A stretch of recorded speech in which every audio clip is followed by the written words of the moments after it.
তুমি হাজার চেষ্টা করলেও তাকে ধরে রাখতে পারবে না।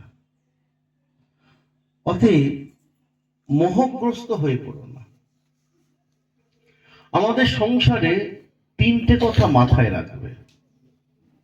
এক, তোমার যে কন্যা সন্তান, এটা সাধারণত দুই একটা বাদ দাও, তাকে পরের বাড়িতে দিতেই হবে, এটাই আমাদের পরম্পরা। হ্যাঁ, অতএব তাকে সেইভাবে তৈরি করতে হবে, তোমার মনটাকেও সেইভাবে তৈরি করতে হবে। বোঝা গেল? দ্বিতীয়ত, এই সংসারে কখন কে মানে পাল্টি খাবে, কার মন পরিবর্তন হয়ে যাবে কেউ বলতে পারে না।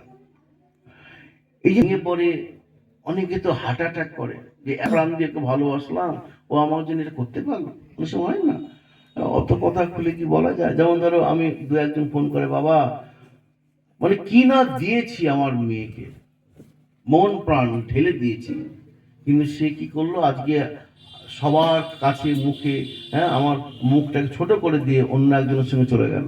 আমি কত ভেবে রেখেছিলাম যে কত সুন্দরভাবে সব, এই যে একটা ভেঙে পড়েছে, মানে মৃত্যুসজ্জায় সাহিত্যের মতো। ওই যে বিশ্বাস করেছিল বিশাল মেয়েকে, আর মেয়ে ওর যুক্তি, আমি মানে ওকে ছাড়া বাঁচবো না, মানে বুঝতে পারলে ওর যুক্তিও ঠিকই আছে, ও বলছে মরে যাবো, ও তাই চলে গেছে, কারণ বাড়িতে রাজি হচ্ছে কোনো না কোনো কারণে। ধরো অহিন্দু হলো, এটা ঘটনা, বুঝতে পেরেছো? অহিন্দু হলো, সে তো নিতে পারছে না। এগুলো কিন্তু সত্য কথা বলছি।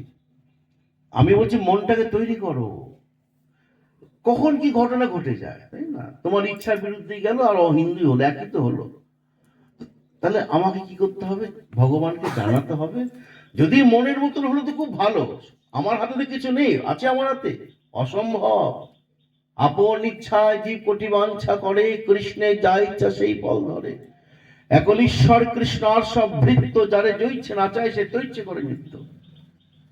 কার কপালে কি আছে, কোনখানে কি যাবে কেউ বলতে পারে না। যদি কেউ একান্ত ভজন করে, নিষ্ঠাপূর্বক, পরিবারের সময় সবাই একসঙ্গে, হয়তো ভগবত কৃপাতে তার ওই যে পূর্বজন্মের যে দুষ্কর্মগুলো যখন কেটে যাবে, দুষ্কৃতি যখন কেটে যাবে, তখন অনেক সময় সেই পরিবারে কেউ না কেউ মুখ উজ্জ্বল করে। হ্যাঁ, বংশে সাধু হলো, মেয়েও হতে পারে।